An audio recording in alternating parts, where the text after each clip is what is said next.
마태복음 5장에 보면 예수님이 우리에게 알려주신 팔복이 나오죠. 한번 따라해 보겠습니다. 팔복. 이 팔복이라는 것은 그리스도인이 이 땅을 살아가면서 도대체 뭐가 복인가라고 하는 것을 우리가 먼저 깨닫게 하시기 위해서 주신 말씀이죠. 우리는 억만금을 쌓아놓은 것을 복이라 그러고 그리고 건강이 복이라 그러고 또 유명해지는 것이 복이라 그러고 높은 자리에 올라가는 것을 복이라 그러지만 우리 예수님께서는 오히려 거꾸로 심령이 가난한 게 복이다라고 말씀하시면서 우리에게 복에 관한 8가지를 말씀하신 게 팔복 아니겠습니까? 그런데 그 팔복 중에 제 7복이 뭔지 아세요? 7복. 7복이 뭐냐면 화평케 하는 자는 복이 있나니 저가 하나님의 아들이라 일컬음을 받을 것이요 라고 이렇게 말씀하십니다.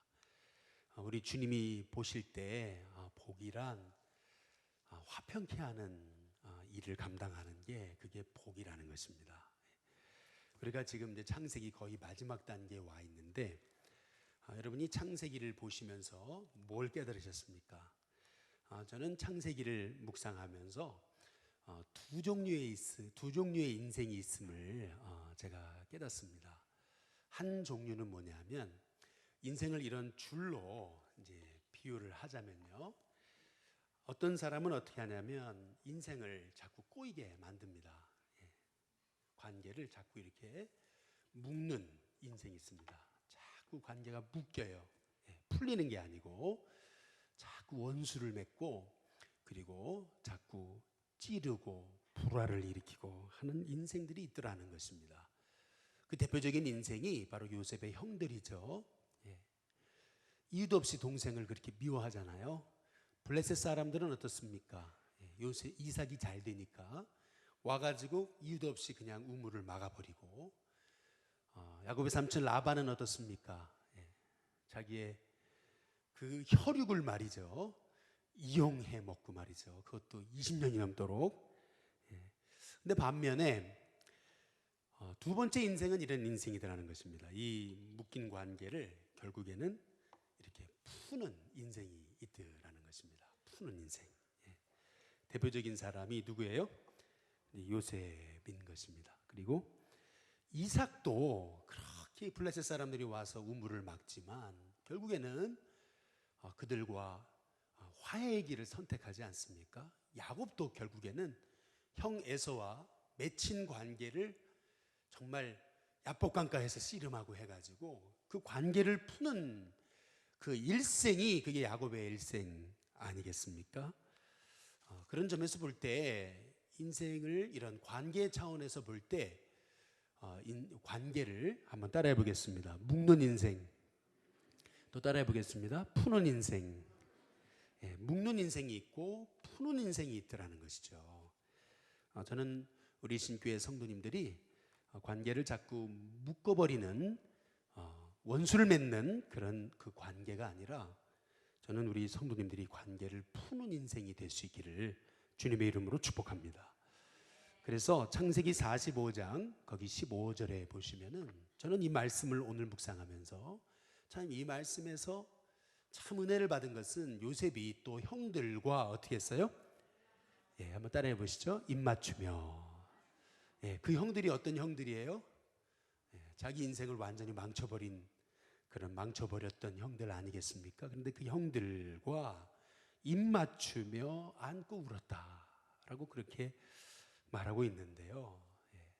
저는 여기서 형들과 그냥 손 흔들고 인사한 게 아니라 그냥 악수 정도 한 게 아니라 서로 끌어안고 입을 맞췄다라고 하는 이 대목에서 참 이 요셉의 위대함을 보는 것입니다.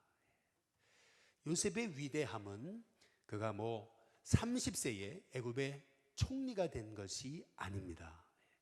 애굽의 이 총리가 돼서 애굽을 잘 다스린 게 이 요셉의 위대함이 아닌 것입니다. 요셉의 위대함은 한번 따라해 보겠습니다. 화해자. 화해자로 살았다는 것. 이제 그것이 참 놀라운 대목입니다. 이 사람이 요셉은 사실 애굽에서 모든 권세를 다 틀어잡았는데 나중에는 요셉 말이 아니면은 안 될 정도로 완전히 애굽을 다 장악한 권세자가 되지 않습니까? 그런데 그 가지고 있던 권세를, 그 힘을 사람을 죽이는 데 쓰지 않고 보복하는 데 쓰지 않고, 그래 맛 좀 봐라, 두고 봐라, 너 이제 죽었다, 넌 끝장이다, 내가 잘 되기만 해봐라, 이제 이것이 아니라 자기가 가진 그 권세, 그 힘, 그 파워를 결국에는 영혼을 살리는 데 사용했다라고 하는 것이 저는 그 요셉의 위대함이 아닌가라고 그렇게 저는 생각합니다. 그런 점에서 요셉은 예수님이 말씀하셨던 그 팔복 중에 7복 화평케 하는 자, 그 화평케 하는 자의 대표적인 모델이 아닐까라고 하는 그러한 생각을 갖습니다. 그렇다면 이 요셉이 어떻게 이 관계를 풀었을까라는 것입니다. 먼저 첫 번째는 서두르지 않았습니다. 관계를 푸는 데 있어서 어떻게 하지 않았다고요? 저는 여기서 참 은혜를 받습니다. 그것은 뭐냐면 창세기 42장에 보시면은요, 7절에 요셉이 보고 누구인 줄 알았어요? 형들인 줄 알았습니다. 그런데 요셉이 어떻게 했어요? 어떻게 했다고요? 모른 채 했다 그랬습니다. 엄한 소리로 그들에게 말하여 이르되 너희가 어디서 왔느냐 이렇게 묻습니다. 그들이 이르되 우리는 곡물이 필요해서 가나안에서부터 온 사람들입니다. 그런데 이 요셉이요, 이 굉장히 지혜롭지 못한 사람 같으면은 니들이 형들한테 이제 나를 이렇게 힘들게 한, 그러면서 내가 누군지 아냐고, 내가 요셉이라고 그러면서 자기 정체를 딱 밝히면서 무릎 꿇으라고 말이죠. 그러면서 아주 그냥 엄포를 내리고 그리고 협박을 하고 뭐 할 수 있었을 법한데, 근데 여기 보면은 요셉이 보고 형들인 줄 알았지만 다 모른 채 했던 걸 봅니다. 우리가 말하는 소위 뭐 포커 페이스를 얘기하는 게 아닙니다. 이것은요, 요셉이 관계 회복을 위해서 얼마나 자기의 감정을 컨트롤하고 있는가라고 하는 것을 우리는 알아야 되는 것입니다. 이게 관계의 문제는 감정으로 해결되지 않습니다. 감정으로 절대 풀 수 없습니다. 이 문제는요. 요셉은 알았습니다. 이거는 감정으로 풀 수 있는 문제가 아니다. 그래서 요셉은 서두르지 않습니다. 거기 보면 18절 같이 보시면은요, 며칠 만에요? 사흘 만에 그랬습니다. 따라해 보겠습니다. 사흘 만에. 형들을 딱 만나고 나서요, 사흘을 또 기다려요. 사흘 만에 요셉이 형들에게 나는 하나님을 경외하는 사람입니다, 라고 얘기합니다. 그런데 우리가 알아야 되는 게 있습니다. 요셉이 가정 회복을 위해서 기다린 날수가 몇 년이냐는 겁니다. 몇 년이요? 22년입니다. 왜 22년인지 아십니까? 거기 창세기 37장 거기 2절에 보면 요셉이 애굽에 몇 살 때 끌려가요? 17살 때 끌려가거든요. 노예로. 그런데 총리가 된 나이가 몇 살이에요? 30세거든요. 그동안 13년이 흘렀어요. 그리고 총리가 된 다음에 몇 년의 풍년이 왔습니까? 7년 풍년이 온 거거든요. 그래서 지금 20년이 흐른 거예요. 그리고 7년 풍년이 온 다음에 이제 흉년이 시작됐잖아요. 흉년이 시작되고 나서 2년이 벌써 지났습니다. 그러니까 약 지금 요셉이 노예로 끌려가고 난 다음에 형들을 만났었던 시점이 언제냐? 바로 22년 지난 다음입니다. 22년. 형들을 몇 년 만에 만났어요? 22년 만에 만났습니다. 22년. 그런데 요셉이 봤을 때는 아직 22년이나 흘렀지만 아직은 관계 회복이 일어날 수 있는 상황은 아니다 라고 요셉은 판단한 것입니다. 서두르지 않습니다. 그리고 나서 요셉이 어떻게 합니까? 하나님의 뭘 기다렸어요? 때를 기다립니다. 하나님의 때를. 어떤 때를 기다려요? 창세기 42장 21절에서 22절 말씀인데요, 같이 한번 읽어보겠습니다. 같이 있습니다. 함께 있습니다. 시작. 그들이 서로 말하되 우리가 아우의 일로 말미암아 범죄하였도다. 여기 그들이 누구예요? 형들이거든요. 요셉이요, 형들을 보자마자 딱 요셉이 작전을 쓰는 거예요. 너희들 스파이 맞지? 지금 여기 가나안에서 애굽에 정탐하러 온 너희들 스파이다라고 이제 요셉이 얼굴을 딱 깔고서 아주 냉철하게 그들을 신문하는 겁니다. 너희들 스파이지 지금 딱 얘기를 하는 겁니다. 그러니까 이제 자기들이 죄수로 몰렸잖아요. 지금 이 어마어마한 애굽에 볼모로 잡히게 생겼잖아요. 그러니까 형들이 그러는 겁니다. 서로 얘기하는 겁니다. 야, 우리가 동생 요셉을 그렇게 못사게 굴고 결국에는 노예로 팔아넘겼더니 결국 그 일 때문에 우리가 이 일을 당하는 거 아니냐. 이제 서로 과거로 돌아가고 있는 겁니다. 예. 형들이요, 동생 팔아먹은 것 때문에 죄책감이 있었다는 것을 여기 성경이 보여주고 있는 것입니다. 여기 보면은 21절 다시 보시면은 그들이 서로 말하되 우리가 아우의 일로 말미암아 범죄하였도다. 그 다음 같이 읽어보겠습니다. 같이 있습니다. 시작. 그가 우리에게 뭐 하랬대요? 살려달라고 애걸할 때에 그 마음에 뭘 봤어요? 괴로움을 보고도 어떻게 했어요? 듣지 아니하였으므로 이 괴로움이 결국 뭐예요? 우리에게 임하도다. 소위 세상 말로 얘기하면 인과응보다 뭐 업보다 지금 그런 얘기를 하는 거거든요. 죄값을 치르는 거다 이러면서 이들이 이제 이들의 마음에 뭐가 회복되는 거냐면요. 따라해 보겠습니다. 양심의 회복. 형들이 드디어 이제 양심이라는 게 회복되는 겁니다. 형들은요, 얼마나 요셉을 미워하고 했더니 양심에 화인 맞은 그러한 형들이었는데 양심이 이제 드디어 회복되는 겁니다. 자기들이 어려워지니까 양심이 회복되는 거죠. 그때 22절에 같이 한번 읽어보겠습니다. 같이 읽어보겠습니다. 같이 있습니다. 시작.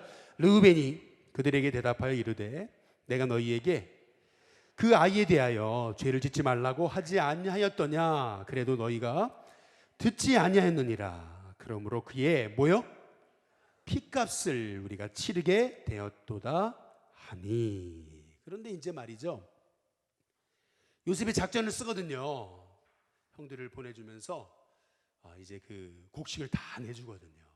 형들이 이제 집에 돌아가려고 하는데 돌아가는 중에 보니까 잠깐 쉬려고 잠깐 이제 쉬는 중에 딱 자루를 열어보니까 말이죠, 그 자루에 분명히 요셉한테 준 돈이 그대로 있잖아요. 이야, 이거 큰일 났구나. 스파이로 몰렸었는데 이제는 도둑놈으로 몰리네. 이제 이러면서 형들이 정말 오금이 떨리는 겁니다. 오금이 떨리고 있는 거예요. 거기 28절 같이 한번 읽어보겠습니다. 함께 같이 있습니다. 함께 있습니다. 시작. 그가 그 형제에게 말하되 내 돈을 도로 어떻게 했다고요?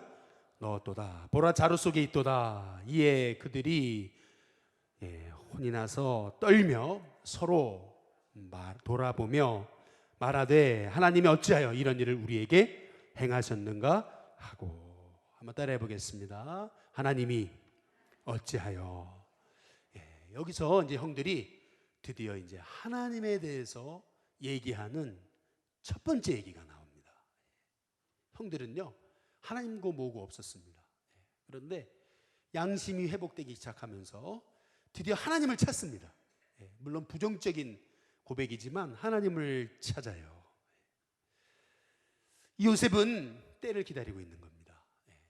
이 형들이 정말 자기의 죄를 돌아보고 정말 그 마음에 회개하는 심령이 일어나는지 요셉은 그거를 보고 있었던 것입니다. 기다렸던 거예요. 절대 서두르지 않았습니다.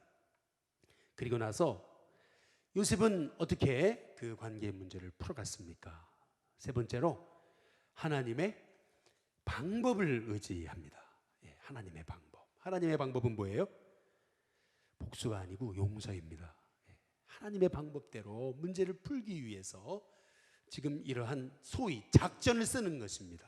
우리 창세기 42장 우리 18절에 보시면 같이 읽어보겠습니다. 같이 있습니다. 시작. 사흘 만에 요셉이 그들에게 이르되 나는 뭐예요?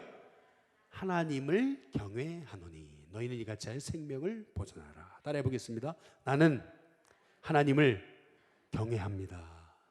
이 말의 의미는 뭐냐면 하나님의 방법대로 나는 문제를 푸는 사람이다 라고 하는 의미입니다.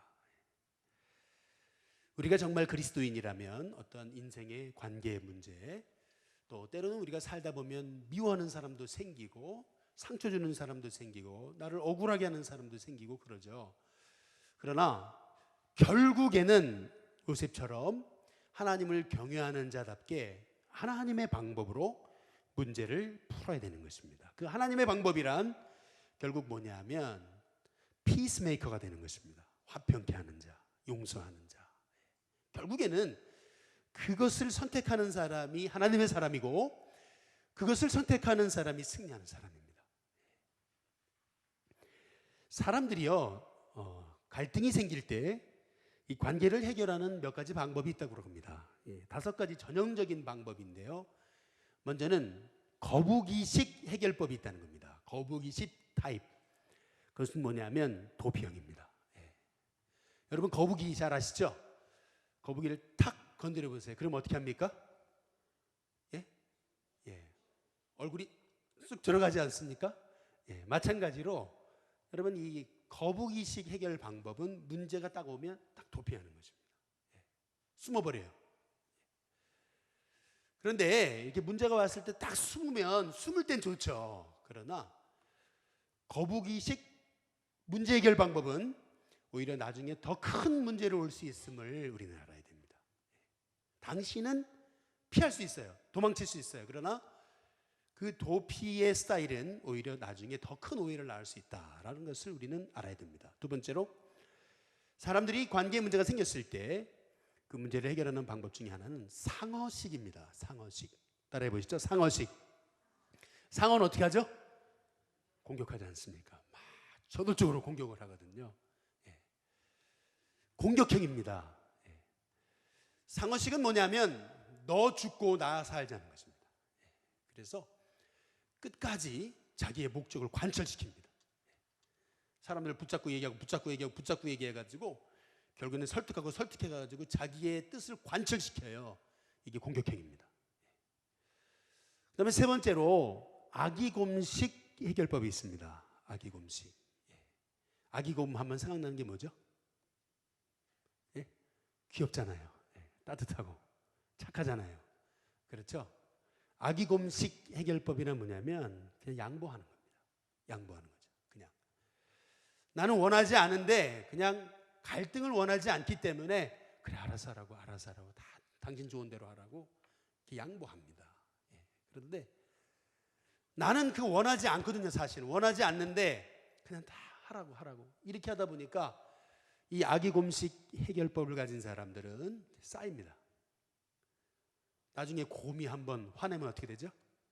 곰이 한번 화내면 폭발하면 난리 나는 것입니다. 끝장 보는 거죠. 이것도 긍정적인 건강한 문제 해결 방법은 아닌 것입니다. 네 번째로 어떤 식이요? 여우식이 있습니다. 아주 여우처럼 이렇게 자기 손해 보지도 않으면서 이렇게 참 냉철하게 사람들과 관계에서 다 중재하면서 이렇게 하는 사람이 있습니다. 무슨 형이에요? 타협형입니다. 타협형. 너가 이렇게 손해 보면 너도 요즘도 손해 봐야 되지 않냐 이러면서 여우식으로 그렇게 하는 사람이 있습니다. 그런데 우리가 인생을 살다 보면은 타협이라는 게 꼭 나쁜 건 아닙니다. 여러분 때로는 타협이 필요할 때가 있습니다. 어떤 사람들은 그리스도인으로서 지혜롭지 못하게 그리스도인이 무슨 타협이냐 그래가지고 막 그냥 꼭 그 불도저식이 무조건 지혜로운 거라고 생각하는데 때로는 우리에게 좀 타협도 할 줄 아는 지혜도 우리에게 필요합니다. 그러나 이쪽도 반 손해받고 저쪽도 반 손해받기 때문에 그러나 마음에는 앙금이 남아있는 것은 사실인 거죠. 다섯 번째로 무슨 식 해결법이에요? 부엉이식. 여러분 부엉이가 하면 어떻게 생각나는 게 뭡니까? 눈을 크게 뜨고 있지 않습니까? 눈을 크게 뜨고 어떻게 하죠? 직시하거든요. 직면하거든요. 그래가지고 어떤 문제가 생기면은 그러면은 끝까지 마음에 남은 조그마한 서운함도 없이 끝까지 그 문제를 파고들어가지고 그래가지고 문제를 끝까지 해결해 놓는 그런 스타일인데 이 문제를 직면한다, 도피하지 않고 거북이처럼 직면한다라고 하는 것은 굉장히 중요한 것입니다. 도망치지 않는 것 굉장히 중요한데 이 거북이, 이 부엉이 스타일은 뭐냐면 끝까지 이게 해결하려고 파고들니까 이 사람들이 질려버립니다. 질려버리죠. 갈등이라는 거 여러분 잘 아실 것입니다. 갈등. 갈자가 무슨 갈자죠? 칡나무 갈자고 등자는 등나무 등자입니다. 그렇죠? 그래서 여러분 그 칡나무도 어떻게 하죠? 칡나무도 자라면서 다 감지 않습니까? 감아 올라갑니다. 칡나무도 감아 올라가죠. 등나무도 어떻게 해요? 등나무도 또 감아 올라가거든요. 이렇게 등나무도 감아 올라가거든요. 그러니까 어떻게 되죠? 서로 이게 감아 올라가니까 나중에는 풀기 어려운 거, 이게 갈등입니다. 참 인간의 힘으로 이 갈등을 해결한다는 것이 이게 참 하나님의 은혜 아니고서는. 그래서 우리가 이 5가지 여러 가지 갈등을 해결하는 방법들을 얘기하지만 결국에는 우리가 화해의 도구가 되려면 우리가 3가지 요셉의 모습을 보면서 우리가 기초적인 마음이 필요하다 하겠습니다. 첫 번째는 뭐냐면 절대 잃어버려서는 안 되는 거. 우리가 첫 번째로 필요한 것은 뭐냐면 뭐죠? 따라해 보시죠. 긍휼의 마음. 긍휼의 마음을 달라고 기도해야 됩니다. 우리가 절대 잃어버려서는 안 되는 거. 그게 뭐죠? 용서의 마음입니다. 우리가 긍휼이라는 말, 그 사전적 의미는 뭐냐 하면 저주받아야 마땅한, 심판받아야 마땅한 대상을 향해서 오히려 사랑을 베푸는 행위거든요. 형들이 말이죠. 요셉의 형들이 저주받아야 마땅하잖아요. 어떻게 그럴 수 있어요, 동생한테. 그런데 요셉은 지금 하나님의 방법대로 차분차분 서두르지 않고 때를 기다렸다가 하나님의 방법으로 문제를 풀어갑니다. 여기 보면은 창세기 42장 우리 21절에서 24절을 한번 읽어보겠습니다. 같이 읽어보겠습니다. 같이 있습니다. 함께 있습니다. 시작. 그들이 서로 말하되 우리가 아우의 일로 말미암아 범죄하였도다. 그가 우리에게 애걸할 때에 그 마음의 괴로움을 보고도 듣지 아니하였으므로 이 괴로움이 우리에게 임하도다. 르우벤이 그들에게 대답하여 이르되 내가 너희에게 그 아이에 대하여 죄를 짓지 말라고 하지 아니하였더냐. 그래도 너희가 듣지 아니하였느니라. 그러므로 그의 핏값을 치르게 되었도다 하니 23절입니다. 그들 사이에 통역을 세웠으므로 그들은 요셉이 듣는 줄을 알지 못하였더라. 요셉이 다 듣고 있거든요. 그런데 24절 요셉이 어떻게 합니까? 요셉이 그들을 떠나가서 어떻게 했어요? 울고 그랬습니다. 전혀 자기 감정을 드러내지 않고 뒤로 가가지고 혼자 울거든요. 저는 이 요셉의 모습을 보면서 야, 요셉은 참 긍휼의 사람이었구나.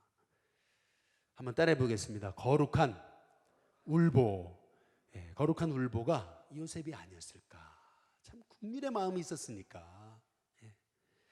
얼마든지 애굽의 권세를 가지고 있기 때문에 얼마든지 칼을 들 수도 있었는데 요셉은 아니잖아요. 뒤로 숨어가지고 혼자 울잖아요. 우리 창세기 45장 거기 1절을 보시죠. 1절을 보면 요셉이 시정하는 자들 앞에서 그 정을 어떻게 해요? 억제하지 못하거든요. 그래서 아주 대성통곡을 하거든요.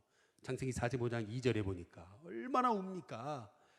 창세기 45장 거기 14절 15절에 보면 같이 읽어보겠습니다. 같이 있습니다. 시작. 자기 아우 베냐민의 목을 안고 우니 베냐민도 요셉의 목을 안고 우니라. 15절 요셉이 또 형들과 입 맞추며 어떻게 했어요?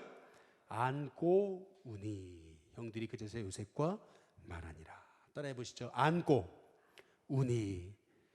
안고 울었다. 참 이게 참 멋있는 말씀인 것 같아요. 끌어안고 서로 울었다.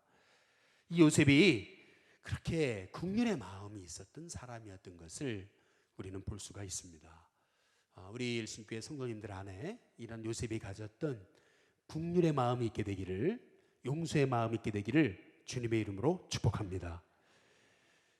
결국엔 여러분 부모와 자식하고 싸우면 누가 이겨요? 할렐루야. 자식이 이기죠. 왜 자식이 이겨요?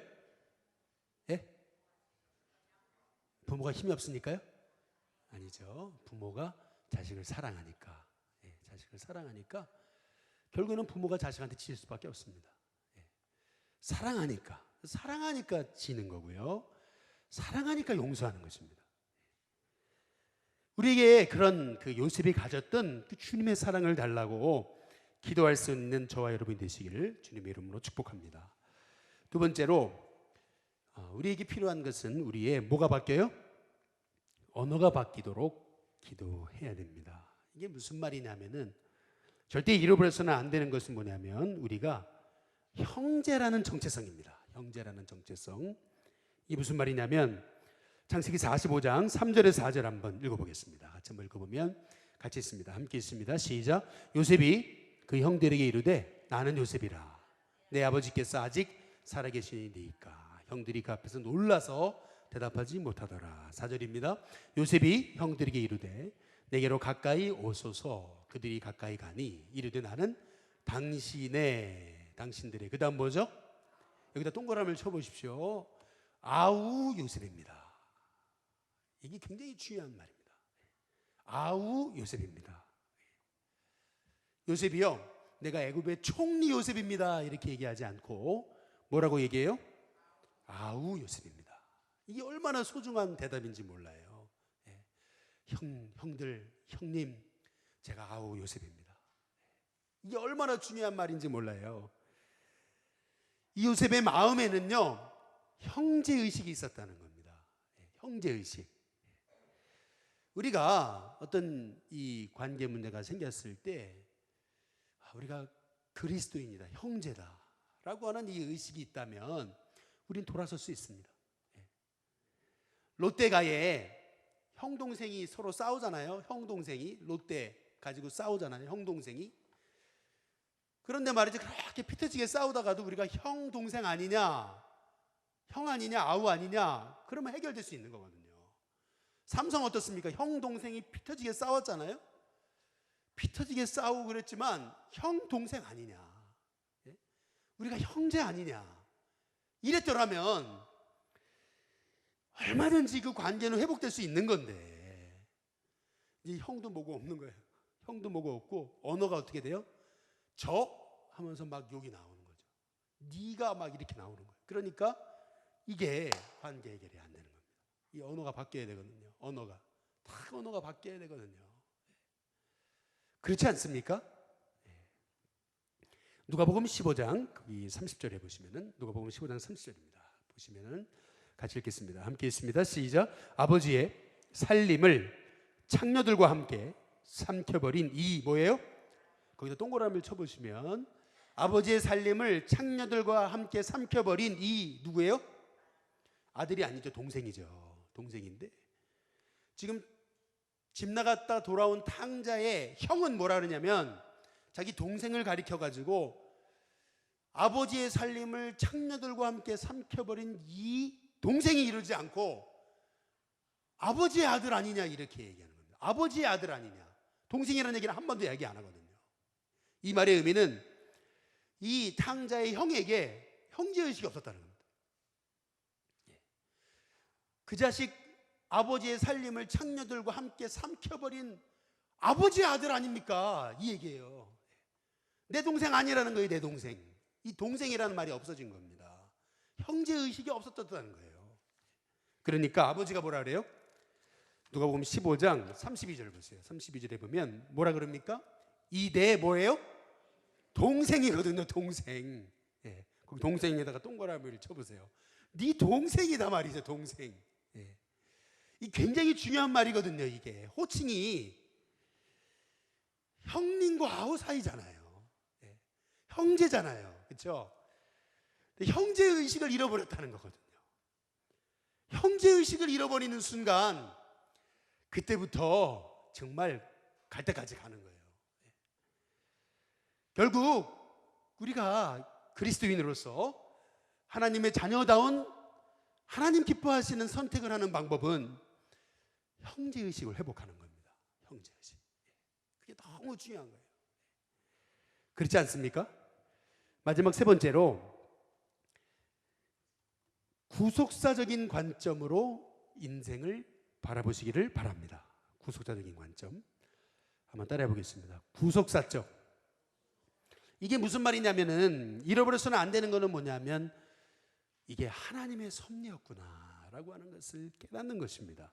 창세기 45장 그 5절에서 8절 한번 읽어보겠습니다. 같이 있습니다. 시작. 당신들이 나를 이곳에 팔았다고 해서 근심하지 마소서, 한탄하지 마소서. 하나님이 생명을 구원하시려고 나를 당신들보다 먼저 어떻게 했다고요? 형들이 팔아먹은 게 아니고 하나님 보내셨습니다. 이게 하나님의 섭리로 보는 거거든요. 형들이 한 게 아니고 하나님이 하신 겁니다. 우리 6절 같이 읽어보겠습니다. 같이 있습니다. 시작. 이 땅에 2년 동안 흉년이 들었으나 아직 5년은 밭갈이도 못하고 추수도 못할지라. 7절. 하나님이 큰 구원으로 당신들의 생명을 보존하고 당신들의 후손을 세상에 두시려고 나를 당신들보다 먼저 어떻게 했어요? 보내셨다. 8절 같이 있습니다. 시작. 그런즉 나를 이리로 보낸 이는 누가 아니에요? 당신들이 아니요. 누구예요? 하나님이시라. 여러분 한번 생각해 보십시오. 우리 한국교회 뭐 4만 개 교회가 있다지 않습니까? 4만 개 교회 중에 뭐 목사님이 있는 교회도 있고 없는 교회도 있고 뭐 부목사님들도 계시는 교회도 있고 뭐 그러니까 그러면 뭐 목사님들 뭐 최소한 10만 명이 넘는다 아니면 뭐 20만 명이 된다라고 따져본다면 그 20만 명의 목사님 중에서 그리고 한국교회 뭐 1000만 명의 성도가 있다면 그 많은 성도 그 많은 목회들 중에서 저와 여러분이 일심교회 만난 것도 일심교회에서 만난 것도 하나님의 뭐예요? 섭리라고 생각이 드십니까 안 드십니까? 할렐루야. 꼭 세뇌시키는 것 같습니다 지금. 무슨 말이냐면은 우리가 세상의 관점으로 보면 여러분의 만남은 다 우연입니다. 다 우연입니다. 우연치 않게 어떻게 하다 보니까 여기 일신교회까지 온 거고 우연치 않게 우리 최성원 장로님을 만난 거고 우연치 않게 그런 거 아니에요? 그렇죠? 우연치 않게 유순희 권사님 만난 거거든요. 그런데 믿음의 관점으로 보면 모든 만남이 필연입니다. 믿음의 관점으로 보면 섭리의 관점으로 보면 하나님이 계획하셔서 저와 여러분을 만나게 하신 거거든요. 이게 얼마나 중요한지 몰라요. 모든 게 우연으로 보는 사람을 진화론자라고 그러는 거고 모든 걸 섭리로 보는 사람을 창조론자라고 그러는 겁니다. 진화론, 창조론이 다른 게 아니에요. 진화론이란 다 우연인 거예요. 그러나 창조론이란 뭐냐? 하나님이 저와 여러분을 하나님이 계획하셔서 여기까지 이끄신 겁니다. 여기까지. 그게 섭리의식이고 그게 구속사적 관점입니다. 이 믿음이 이게 얼마나 소중한지 몰라요. 이 믿음이 있는 사람만이 한번 따라해 보겠습니다. 만남이 축복이다. 여러분 하나님은 한 사람에게 복을 주실 때 만남을 통해 복을 주시거든요. 근데 그 만남을 다 우연이라고 생각하는 사람에게는 만남이 하찮습니다. 뭐 어차피 스쳐 지나가는 사람인데. 그러나 이 만남이 하나님의 섭리 속에 있다라고 생각하는 사람은 이 만남이 얼마나 소중한지 모릅니다. 이 만남을 통해서 하나님이 인생길을 여시고 만남을 통해서 하나님 복을 주신다는 것을 알거든요. 이 놀라운 거예요. 저는 그렇습니다.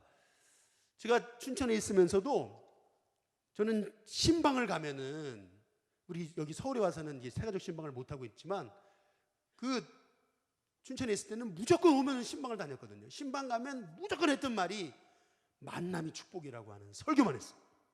맨날 만남이 축복이라고. 본문 바꿔가면서 맨날 만남이 축복이라고. 성경에 보니까 만남에 대한 그 얘기가 얼마나 많은지요. 그래서 계속 바꿔가면서 만남이 축복이라고, 만남이 축복이라고. 그랬더니요, 제 옆에 있었던 교인들, 저 함께 신방 다니던 분들, 그런 분들이 나중에는요, 목사님을 만나서 제가 복입니다. 그러면서 만남이 복이죠. 참 귀한 분들을 만나서 복입니다. 그러면서 그 만남을 얼마나 소중히 여기는지 몰라요. 우리가 믿음의 사람이라면 세상을 우연으로 보느냐, 섭리로 보느냐, 이게 보통 일이 아닙니다. 하나님이 나를 여기서 보내셔서 내가 여기 있는 거잖아요. 그러면 내게 어려움도 올 수 있고 문제도 올 수 있고 때로는 뜻하지 않은 일을 겪을 수도 있어요. 그러나 하나님 보내신 자리잖아요. 하나님 보내신 자리 아니에요? 그러면 견디는 겁니다. 기다리는 거죠. 그리고 하나님의 방법대로 문제를 푸는 겁니다. 갈등이거든요. 이 갈등이에요. 이거는요, 내가 어떻게 할 수 없어요. 칡나무가 올라가면서 막 휘어감고 등나무가 올라가면서 휘어감아가지고 이게 어떻게 어디서 풀어야 될지 모르는 상황인데 서두른다고 됩니까? 그리고 내 방법대로 됩니까? 안 되잖아요. 그럼 어떻게 해야 돼요? 기다려야죠. 하나님의 타이밍이 있을 거라는 거죠. 하나님은 하실 거라는 거죠. 그 믿음을 갖고 기다리되 주님의 마음을 달라고 기도하는 겁니다. 내 마음이 병들지 않게 해달라고. 그렇지 않습니까? 그리고 내 마음이 형제의식을 잃어버리지 않게 해달라고. 그리고 제 마음이 무엇보다 지금 하나님의 손 아래 있음을, 하나님의 계획 아래 있음을 알게 해달라고 기도해야 되지 않겠습니까? 그게 섭리의 마음, 구속사적인 마음 아니겠습니까? 우리 창세기 50장 거기 15절 한번 보시겠습니다. 15절에 보면 같이 읽어보겠습니다. 함께 있습니다. 시작. 요셉의 형제들이 그들의 아버지가 죽었음을 보고 말하되 요셉이 혹시 우리를 미워하여 우리가 그에게 행한 모든 악을 다 뭐죠? 야, 아버지 때문에 그래도 살려줬는데 아버지가 죽었으니 이제 우리 끝이다. 그래가지고 50장 18절 어떻게 해요? 그의 형들이 또 친히 와서 요셉 앞에 어떻게 했어요? 엎드리거든요. 절하면서 우리는 당신들의 종입니다. 우리 살려달라고 막 그래요. 그랬더니 요셉이 어떻게 해요? 요셉이 그들에게 이르되 두려워하지 마소서, 내가 하나님을 대신하겠습니까? 20절 21절 같이 읽어보겠습니다. 같이 있습니다. 함께 있습니다. 시작. 당신들은 나를 해하려 했으나 하나님은 그것을 어떻게 해요? 선으로 바꾸사 오늘과 같이 많은 백성의 생명을 구원하게 하시려 하셨나니. 21절 당신들은 두려워하지 마소서, 내가 당신들과 당신의 자녀를 기르리이다 하고 그들을 간곡한 말로 어떻게 해요? 거꾸로 위로하거든요. 내가 다 형들 책임질 테니까 걱정하지 말라고. 나는 절대 형들 해하지 않는다고. 하나님 보내셨는데 형들 걱정하지 말라고 위로합니다. 저는 이 요셉의 모습을 통해서 진짜 하나님의 사람이 걸어야 될 그 길을 보는 것입니다. 저는 어렸을 적에 저희 아버지께서 여러 번 말씀드렸지만 교장 선생님을 하시다가 갑자기 중간에 그만두시고 사업을 하시면서 가정에 어려움이 오기 시작하면서 저는 장로님 가정에 그 어려움을 봤습니다. 저희 집안에 저희 위로는 목회자가 한 사람도 없어요. 저희는 철저히 장로님 집안이었습니다. 할아버지도 다 장로님, 작은아버지, 큰아버지, 가운데아버지 다 장로님. 우리는 장로님 집안이었습니다. 그런 집안에서 저는 장로님들이 겪는 어려움, 또 성도들이 겪는 어려움을 저는 다 몸소 봤습니다. 근데 왜 이런 어려움을 겪었을까? 지금 생각해 보니까 하나님이 이게 다 계획하신 것이구나. 하나님이 다 계획하신 것이구나. 내가 목사님의 자녀였더라면 내가 성도님들의 마음을 모를 텐데 저는 장로님의 자녀잖아요. 그러니까 우리 장로님들의 마음, 성도님들의 마음을 어떤 것 때문에 어려워하고 힘들어하고 가슴 아르게 하는가라는 것을 아주 똑똑히 봤거든요. 그런 면에서 볼 때 여러분, 우리 인생에서 여지껏 걸어온 우리 삶에서 어려움들은 세상이 볼 때는 우연이라 그러지만 믿음의 관점에서는 필연입니다. 믿음의 관점에서는 우리는 하나님의 섭리 아래 있고 하나님은 이 모든 것들 가운데 역사하신다. 하나님은 이 모든 것 가운데서도 하나님은 역전의 하나님이시다라고 하는 그 믿음을 갖고 끊임없이 그 하나님을 향한 소망을 잃어버리지 않고 요셉처럼 나아간다면 하나님은 여러분을 통해서 진짜 복의 통로로, 복의 근원으로 사용하시리라 믿습니다. 지금은 하나님의 뜻을 알 수 없어도 기다리는 겁니다. 그리고 기도하는 거고 하나님의 방법대로 나가는 것입니다. 그때 하나님께서 저와 여러분을 통해서 요셉처럼 사용하시는 귀한 은혜가 있게 하시리라 믿습니다.